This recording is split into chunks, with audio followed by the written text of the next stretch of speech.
Hello, Mark. Hey, Pat. Hey, how are you? Good. A How are little you? background on the Baldwin connection. Yeah. We all grew up in Massapequa, Long Island. Right. And Barbara grew up on the south side of the railroad tracks, which was where the rich people lived. And I'm being sarcastic. Yeah. And that's what we thought, because I lived on the north side of the tracks in Massapequa Park. Uh-huh. But anyway, Barbara grew up in close proximity to the Baldwin clan. Right. And that was a wild, loose group of boys. The oldest was Alexander. They called him Xander. And Xander and my wife Barbara had a pretty close relationship for a while, although they were kids and it was just friends. Yeah. And Daniel was the younger brother, but had been part of the whole clique of people that hung out on Barbara Jean's front lawn on Great South Bay in Massapequa. So that's where the Baldwin connection came. And Xander had visited us a few times in the past when he first made it big back in the early 90s. And he got married and he brought Kim to our house and we met her and we just had a grand time. So there was a connection that actually continued past childhood and the school years. And Daniel being part of the same family, we naturally were close to him, or rather Barbara was. And I'm going to turn the phone over to her. Okay. Because she knows way more than I do. Okay. Thanks, Pat. You're a good man for admitting that. I better. So I was had reconnected with Daniel on Facebook, and it had been years, and it was, I don't think anything is a coincidence, but I was going to work one day. PJ was having a really tough time, and I got a message from him, and it said, he said, "How you doing?" And I said, "Not so good." And I said that PJ was in trouble, and he said, "Well, what kind of trouble?" And I told him that, he had a drug addiction, and he was, getting into trouble and the whole 9 yards. And he said, "Well, that's what I do." He said, "I help people who have, addiction problems." So it ended up that he had, there were a few times where my son had been arrested, and then he was told by the judge to go into a treatment program.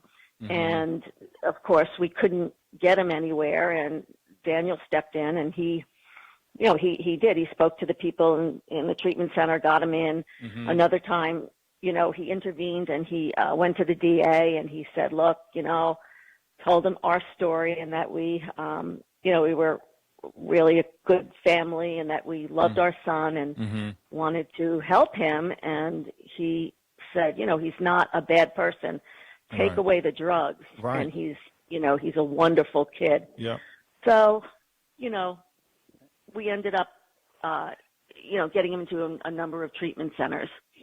And then, one after the other just wasn't right. And then he had come to Wilmington to do his film that he had produced and acted in, Wisdom to Know the Difference. And he brought it to Wilmington, and, we talked again. And he, stayed at the house, and they showed that film at Thalian Hall. But so it was, it was really nice. And then he spoke to PJ. We decided that, PJ did want to go to California to this great treatment center. It was called SOBA, SOBA. And so he went, and it was the greatest experience for him. He went from being, just feeling bad about himself and just the bottom of the barrel. Nothing was going to get him. Nothing was going to get him, better or feeling better. And when he got there, he was facing jail time, and when he got there, he ended up they treated him. They treated all of the residents like they were human beings. Yeah, nice. And kind of the way it should be. Yes, the way it should be. Yeah. And, as Pat said, they had meetings 3 times a day. There they were very committed, and they, all the residents and even the owner and Daniel, I mean, they all came together and they knew everybody's name, and they became a family. Nice. As a community. And, that's basically, he moved out. PJ moved out after he was in there for 3 years. Mm-hmm. So he was actually in treatment for about 1.5 years. Okay. And then he got a job, but he was working kind of for the treatment center. He was a house manager, mm-hmm. and would, do urine tests and right. take, do the rent and mm-hmm. do the handiwork around there. And it just ended up that he, he just did really well. He got a great job, and he helped a lot of people. I mean, he helped a lot of people. Mm-hmm. And then he, after he moved out, it was 3 weeks. He was 3 weeks moved out mm-hmm. and kind of not under their umbrella. Right. And he passed away after that, after he left the treatment. Yeah, in the film, Barbara, I remember you mentioned that the night that he passed away, he called you at like 11 o'clock at night. Yes. And you just sensed something wasn't right. You said you didn't know if he was high, but just for him to call you at that time, I realized that's, 8 o'clock California time, but he knows the time zones. Right. Yeah. And it was a strange thing because we hadn't, Patrick and I had not felt any bit of that, mm-hmm. uncertainty, feeling that, oh my gosh, something's wrong. Right. And he called and he said, "Hi, Mom."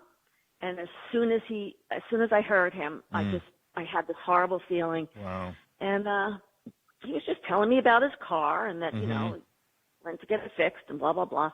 And then he, he hung up, and I said to Pat, "Something's not right." Mm. And I texted him, mm-hmm. and I said, "You've worked very hard to get where you are. You are in a great place right now." Mm-hmm. I said, "Please, I just have a bad feeling." And then I guess when we got off I said, "How are you, how are you doing?" Mm-hmm. And he said, "Don't worry, Mom, I'm great." Mm-hmm. And that was the last text message I got from him. Wow. Boy, oh boy. So, yeah, it was really shocking. We were on our way to New York, and it ended up that, we got halfway there. Oh, my gosh. And you got the call. Wow. Got the call. It's come back. I'll tell you, a nightmare. You and Pat and everybody just did a fantastic job on this film, Barbara. And, among other things, you guys and others, whoever was involved, bring the reality of the horrors of losing a child to drugs in just a real down-to-earth manner, which I believe can and will help others to join the fight against this monster of addiction. I mean, hope so. You put it in a way, and again, you and Pat, your sisters, your other son, people that Daniel interviewed, his brothers. I mean, my gosh, I was taken back. I have to watch it again. I mean, I'm thankful that it came out when it did so I could prepare for this interview. But, you talk about timing, right? But, the one thing that you said, that every aspect of our life has changed forever. Yes. And, but I think one of the next things that you said was, but there's a reunion coming. Mm-hmm. And that is part of the hope that we have. Yes. And I sure noticed in a lot of scenes, there's this little thing on the table that said JESUS. You read that? I know how to read that, and I know that was not a coincidence. That Jesus is with you guys, and that's what helps get you through. Yeah. But that really was. It really does. Amazing. Now, PJ was struggling with addiction for 20 years. Did you say in the film, Barbara? I think it was at least 20, 25 maybe. Oh my gosh, that's a long time. It's a long time. Wow. I kept, we kept saying, when does this stage end? He's our first kid. We didn't know. Right. When is this going to end? And then, you think about so many times, you relive what's going to happen? What's going to happen next? What if we have to plan a funeral? What if we do this? What if and it's a horrible way to live. And my son had. You what? I think I lost you there, Barbara. Barbara? I don't know. I think we lost you, TK. Do you see it connected in there?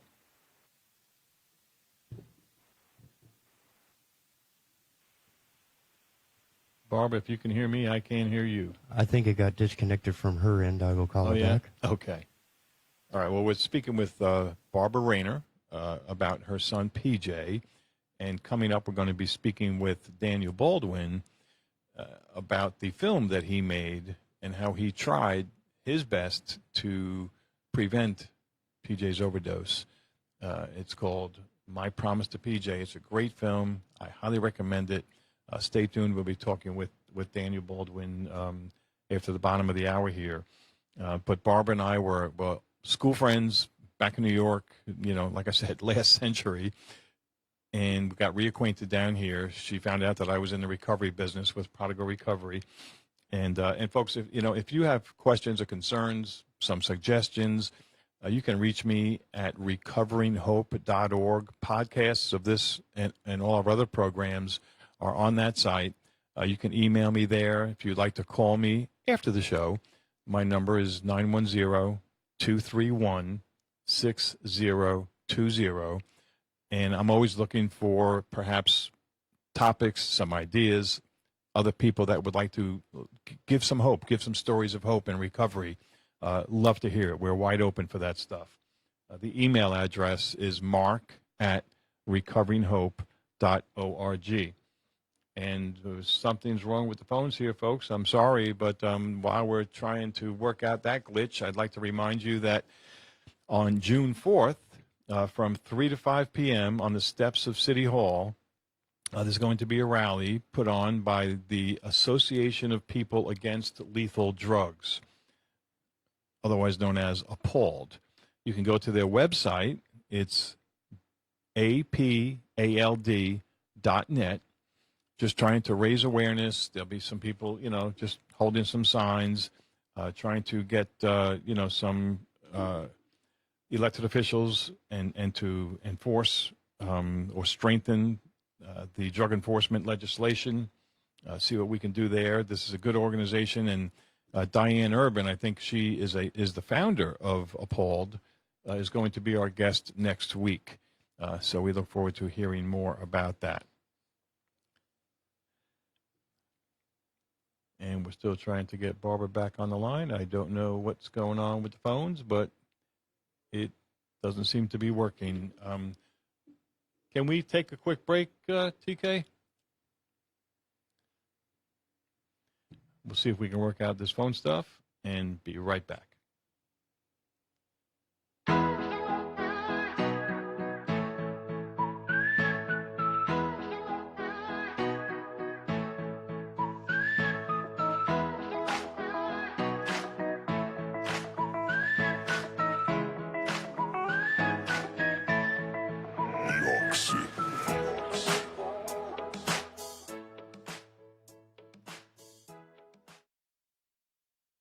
Besides my involvement in Prodigal Recovery, I'm also in the construction business. I say that to say this. When we have tropical storms or hurricanes, the real hard, difficult, expensive, and dangerous work is usually the result of trees falling on homes or other personal property.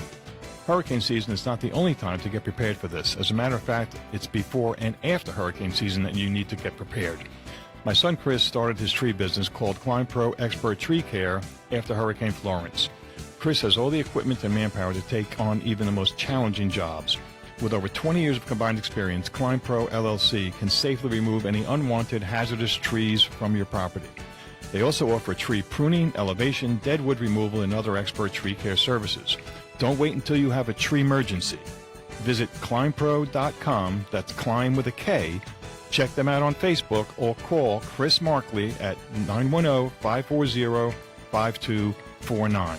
Mention this ad for a 10% discount.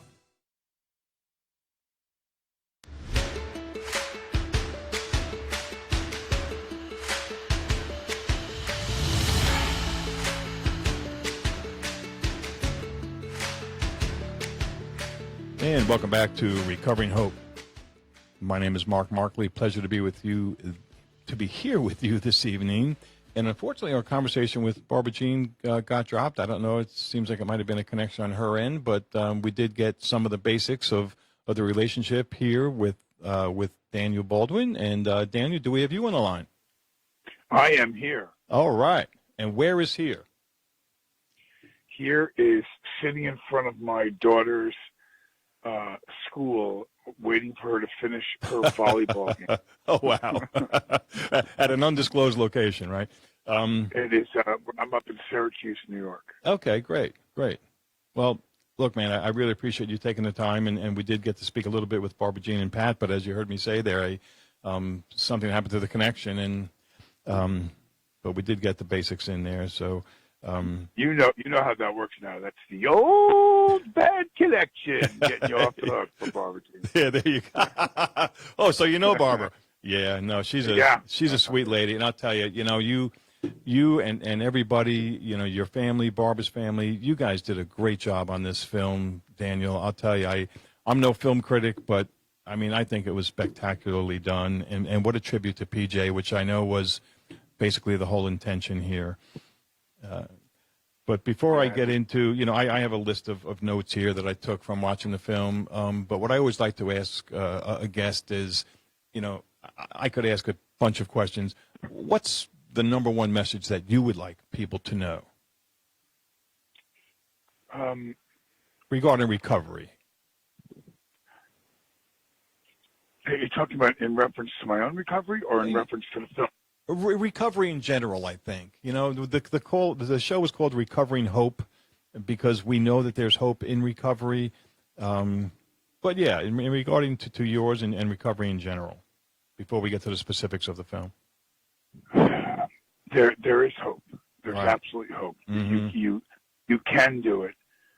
For me, it was rehab 9 times. Oh, wow. And it was over a 20-year period that I just...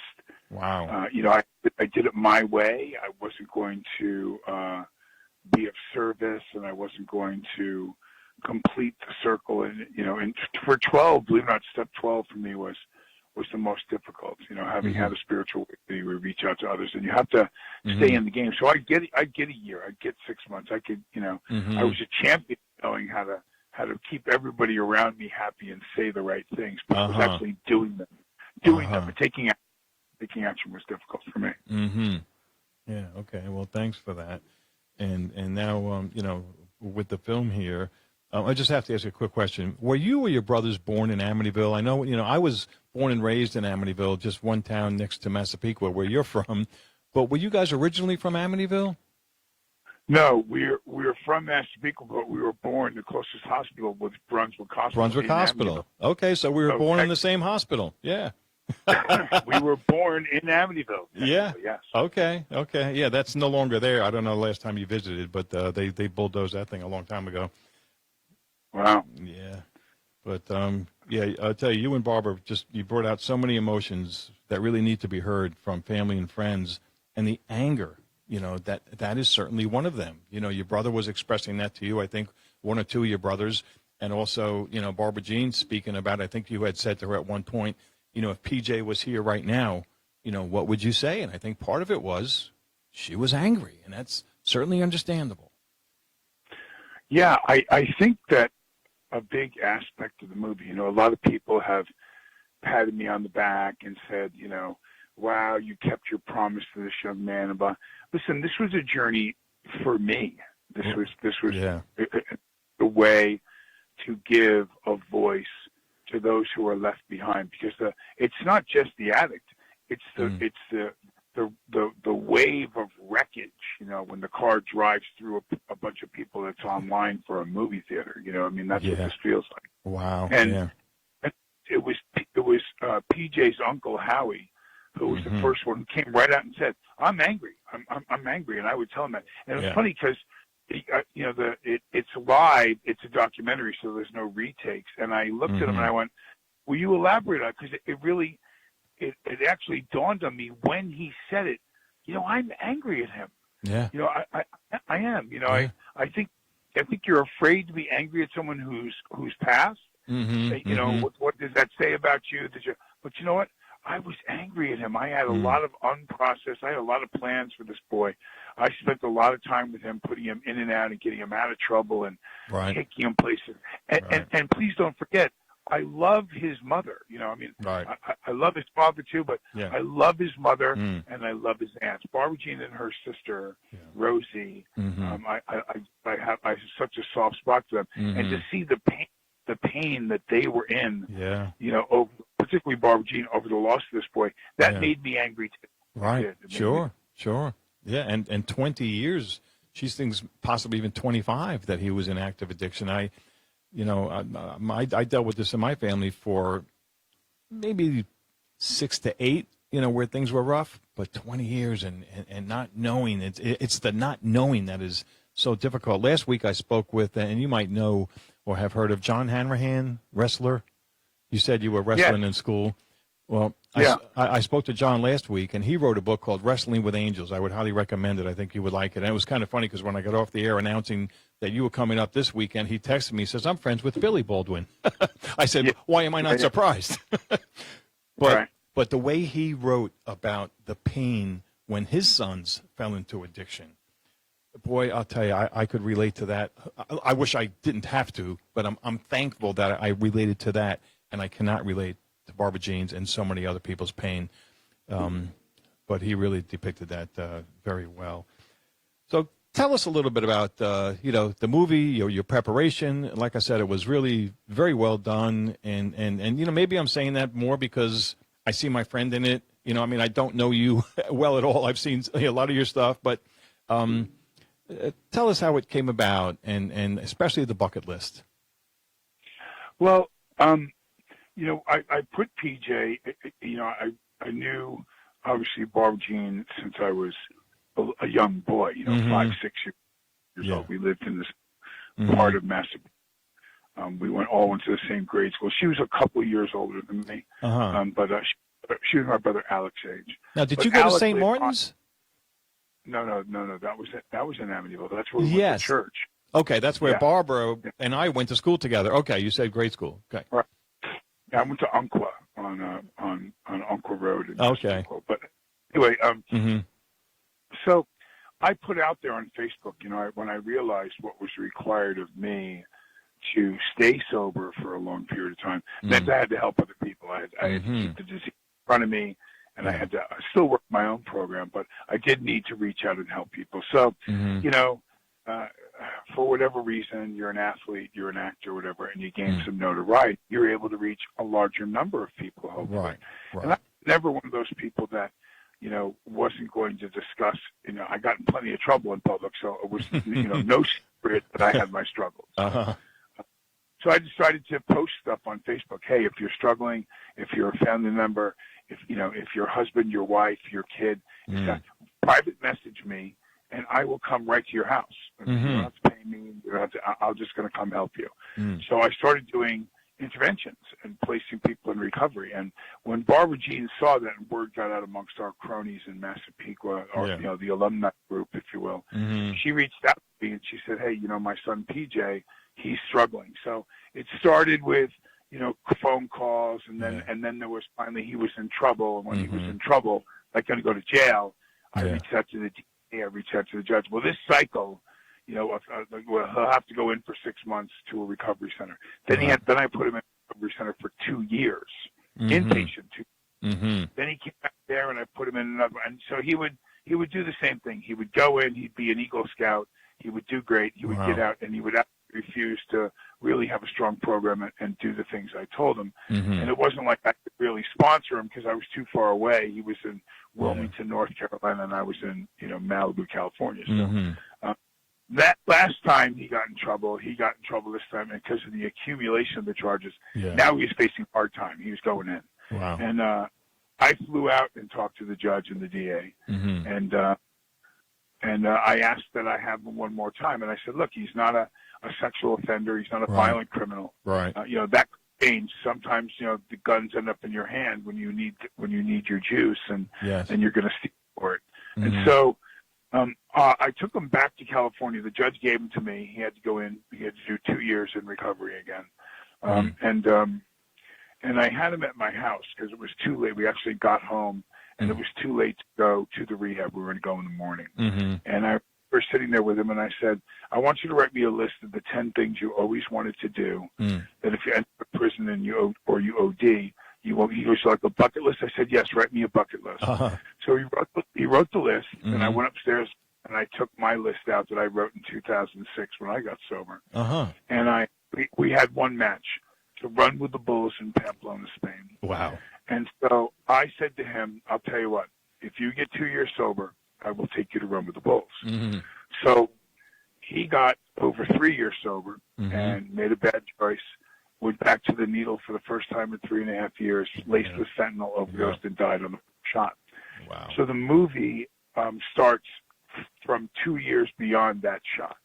You know, I couldn't really wrap my head around why. I mean, of course, I love his mom and so on, but why couldn't I get past the death of this kid? I had a terrible falling out with his sister, and I had, you know, I just struggled with it. I've lost 50 kids, you know, over the years that I sponsored, that I, you know, or that I put in, and you know, similar to PJ. But PJ, he had a way of, you know, wrapping his little web around you. You know, he was quite the charmer. He was a really good kid, and you know, he was like, you know, not to compare myself in any way to Patrick. Patrick was his father, but there was a feeling for me that was very fatherly with him. You know, I mean, a brother / father, you know, mentor kind of, but who I was proud of him. And the 2-year anniversary went by, and I thought, you know, I haven't been able to shake this. You know, I would have episodes where I would cry. I would have, I was very angry at people that I suspected knew he was struggling, and maybe he had actually drank a few times first or smoked pot or whatever he was doing. Led up to, found myself very jaded over it. And I thought, I have to do something for myself. So I was, you know, at 58, I'm 60 now, so this took place 2 years. And quite overweight. I was 285 pounds, so I went on a very specialized diet, and I document the dieting, the eating, and the things, and I go in and out of those training sessions and interview all of my brothers. It's the first time ever in a film that the four of us are in the same film. That was nice. And of course, the star of our movie, Barb, Jean, and Patrick. So, and other people too come in and out, and then I end up in Spain, and I lost 57 pounds in 5 months in preparation to run. And I took PJ's ashes with me, and I ran with his to fulfill my promise to him. And so the whodunit in it is the ending of the movie, and also the trials and tribulations and what you learn when you get to listen to a father. I mean, there's a real cycle and circle for Patrick where you know, has to look back on PJ's bench, and he bravely talks about, you know, his own role in PJ's addiction, and maybe the drinking he did, and how that affect his son. Now, remember something: saying that when the end of the story is he's now the governor of California is way different than saying that and knowing that your son is gone. You know what I mean? And so. His bravery and Barbara Jean's bravery, did you enable PJ? And she talks about, in hindsight, 2020, you know, she talks about what would she have changed? Many things, she says. You know, I mean, I would have been tougher on him. Interesting that she says that, and so does my brother Billy. But one of the other things for me in the film is having to sit there and listen to my family tell me, you know, what a piece of crap I was when I was using it, and having to face that when you're sober for a long time and you've kind of put that behind you, and they're pretty confident now. I'm gonna stay sober today and get home all right, and you know, but still that recall for them is incredibly painful, and you know, I'm sure. You should stuff I left on the editing floor that Billy said I couldn't even put in the movie. Well, I'm one of 9 kids, and I grew up with 4 older brothers. And what are you, number 2 in your family?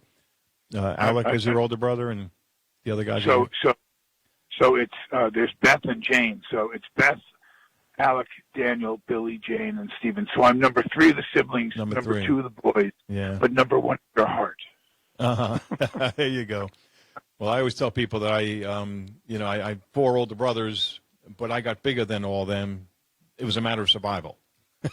It was really easy to blame everything on Mark, but sadly, I lost a brother to an overdose in 1988.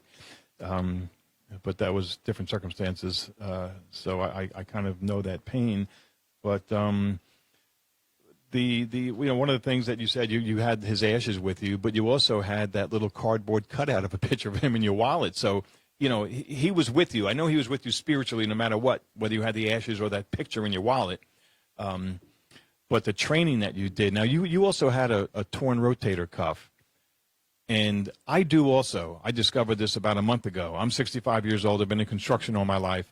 And what did you do for your rotator cuff? I had to just tough it out. And so what happened was, in the movie, when you see Todd stretching me and the pain, it's because I ended up not doing much with it the first couple months, and then I got a thing called frozen shoulder. So the ball of my shoulder adhered to the cartilage on the inside, and it got stuck. So he has to literally tear it away from the ball in order to give you motion again. Oh, wow. I was I knew I needed to be light of foot and in better shape. But when I tore the cuff, which was early on, I wasn't sure I was going to be able to do it. I wasn't sure. I thought, I don't know how I'm going to be able to do this and not lift and do other things. I mean, I couldn't pick my hands up over my face. I mean, it just wouldn't lift up. So wow. That and your hernia that you got when you were working out. I mean, that looked like that was some genuine pain. I mean, I don't know if you were acting or when you were doing those crunches. If you were acting, well, you are a good actor, but and then they're telling you, the doctors are telling you, no, you can't run. What are you doing? And you proved them wrong. Yeah, I think it was one of those. It's kind of like when you're playing Texas Hold'em, and you bet you got 80 grand in your hand, and you bet 10, 20, 20, and then you go, "Are you going to fold now?" Right? Yeah. You're pot committed and you're all in. I couldn't imagine. I think I even look at the and I go, "I got to run now." I mean, there was no way I wasn't going to run. Now, did you actually get hit by one of the horns of the bulls? I couldn't tell at one point. In the turn. Dead man's curve?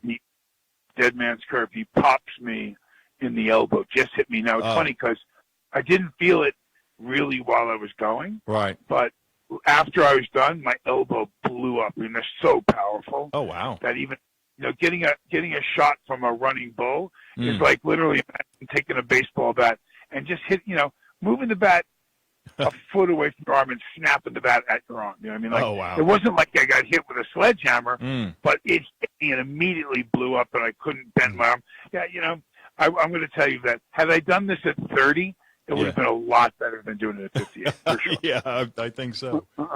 Wow. Boy, it's amazing. And, towards the end there, well, I guess it was at the end. Well, there's two things. One don't give the end up. Don't okay, you know what? I actually had that thought. Okay, I won't. There was two things there at the end, but we'll leave that. Like you said in your promo, you got to watch the film. You got to watch the film. Yeah, but so much. I understand. Barbara says that you really do, and as you had mentioned, you really do a lot to help people that are in recovery to let them know that hope is real. And Daniel, one of the things that I hope can result, from this interview is sharing this information, getting it out there. And, these programs are all archived as podcasts, and it's on YouTube. I don't even know, and I'm not that good with social media on how to share it and get it out there, but hopefully this interview can be shared. And other than acknowledging that there is hope, we're coming up. We got about 5 more minutes left if you still have that time. A couple things that you want people to know, just general recovery or well, first of all, how do other people get to watch this film? Well, it's right now. It's available on YouTube. It's coming out on Tubi. It's going to on Hulu. It's on what else is on? It's on Google Play right now. So that's where I saw it. Yeah. If you just look up My Promise to PJ, mm-hmm. You'll find. And then I'm hoping down your guys' way. Mm-hmm. So hint, hint, hint. Anybody that's listening from the Charlotte Film Festival, uh-huh. I was hoping that as kind of a launch pad for North Carolina to come down to the Charlotte Film Festival, which is let's see, I think the event is October 13th. Mm-hmm. The notification date to find out if we got in is August 10th, but I'd love to come down there and maybe we could do something, get you guys involved. And oh, absolutely. There and do a whole thing. Yeah, please. And I understand that it won awards at the Garden State Film Festival, right? It won Syracuse as Best Documentary. Wow. Pardon me, and it won the Garden State Film Festival, which is probably the most prestigious film festival in New Jersey, and it won that one too. Wow. So, well, yeah, very good. It's collected some awards, which is always nice. Yeah, good. Like I said, I'm no critic, but I just thought it was so very well done, and I did get interrupted when I started watching it because I was on grandpa duty for a little while, so I had to hit pause, but I couldn't wait to get back to it, and I will watch it again. You know, speaking of documentaries, I've had the pleasure to speak with Dan Schneider. Have you seen or heard of The Pharmacist with Dan Schneider? Daniel? Yeah, I heard Pharmacist. I have. Well, I spoke to Daniel on the way here, Dan Schneider, on the way here, and I let him know that I'd be talking to you because at the conclusion of our interview a couple of weeks ago, I told him you were coming on as a guest, and he was telling me about another movie he's got in the works. And today he said, well, ask him if I can call him or should he call me. So perhaps after the interview, I'll give you his number, or if you give me your permission to give him yours. He's got the producer who did Hacksaw Ridge. So this, I think, is going to be a pretty serious movie, not the docuseries like he did with The Pharmacist, which I thought was great anyway. I mean, his story is amazing. Yeah, I actually, after we talked, I messaged him and he messaged me back. Oh, yeah? So, good. Yeah, but good. Give him my number. Okay. I'm not sure if we met on social media. I'd love to talk about doing something with him. I thought The Pharmacist was brilliant. Yeah, it was. And, a sad story, but there has been so many of them. And this program began and still is, all about hope. And I never thought that I would be speaking to people like yourself and Dan and John Hanrahan. But to me, it doesn't matter. Anybody that overcomes addiction, I think that you would agree, they're a star. I mean, it's tough. It's work. People get addicted for different reasons and different intensities, but to get clean and stay clean, I'll tell you what, we also run a recovery house here in Wilmington, and I give the men so much credit for the guys that have, successfully turned their lives around. My story is addiction hit my kids, and that's how I got into it. I've never gotten addicted. I've come close to that edge. All right. I'm no saint. I've done my share. But I was fortunate. And I always tell people, look, I'm no better than you. I'm no smarter than you. I'm just lucky that it didn't suck me in like it does to others and those that can overcome it. Yeah, no, I get that, man. I think that, when you look at the amount of money the pharmaceutical companies spent on oxys, to get you in, and the doctors that, in the beginning, let's cut them a break. Maybe they didn't know the danger quickly, but they know now, and they've known for a long time. Yes. And they dispense these pills like Pez. Yeah. Yeah. Really? No, they do. And here, take 90 of these for remember something for those people that are listening to this. Pain is a natural occurrence.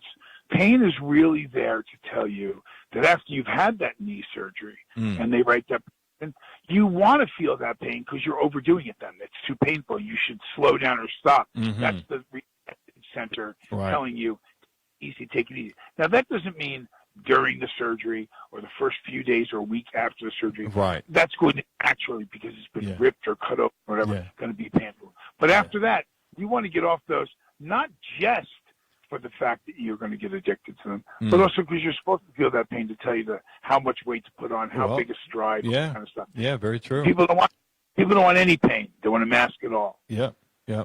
Unfortunately, and as you know, the prescriptions have been cut back. What doctors are giving out, And my son, who is my partner in this recovery house due to his addiction, it'll be 2 years ago next month. Actually, this month, May 19th, he started his own tree business, which is amazing in and of itself. It's called Klein Pro Tree Services. Give him a little plug. But a log fell off of his dump truck and crushed his foot. We thought he was going to lose his foot. There was, at best, a 50-50 chance that he would be able to keep it. He did lose a few toes. He's got hardware in his ankle, and thank God everything else is healed up. But he was restricted for the amount of pain pills. They gave him like a week's worth when he left the hospital. This kid was in real pain. He ended up getting re-addicted. You know, he was hooked probably from the first time they gave him the fentanyl in the ambulance on the way to the hospital.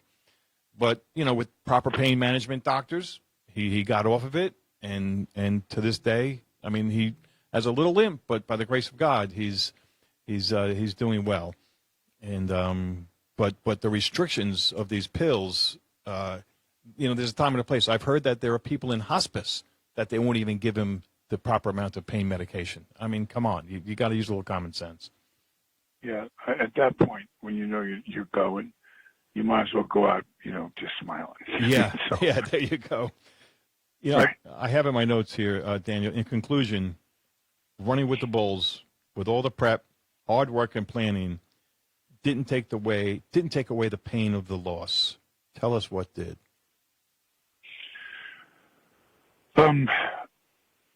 My personal relationship with Jesus Christ is the most significant relationship in my life, and that the journey for me. There you go. Was to get to the place to know that nothing is more important than that relationship, and it was my faith that got me through it. There you go, man. I second that. That's very, very good, and that's the best way. What a great way to wrap this up.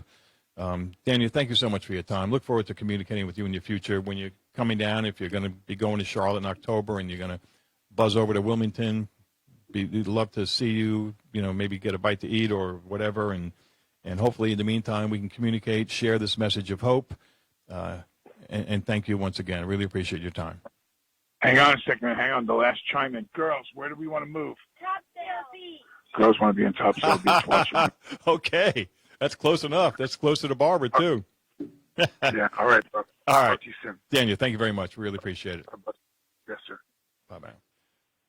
And we really appreciate his time as anyone else is here. And just a reminder, how much time we got, TK? 1 minute. Okay, then I'm not going to remind you about the June 4th rally, but I will next week. Coming up next week is Diane Urban of Appalled, the Association of People Against Lethal Drugs. And we do look forward to that interview and many more. We have a couple of other very interesting ones coming up. So don't go away. Thank you very much for tuning in, and we will be back next week.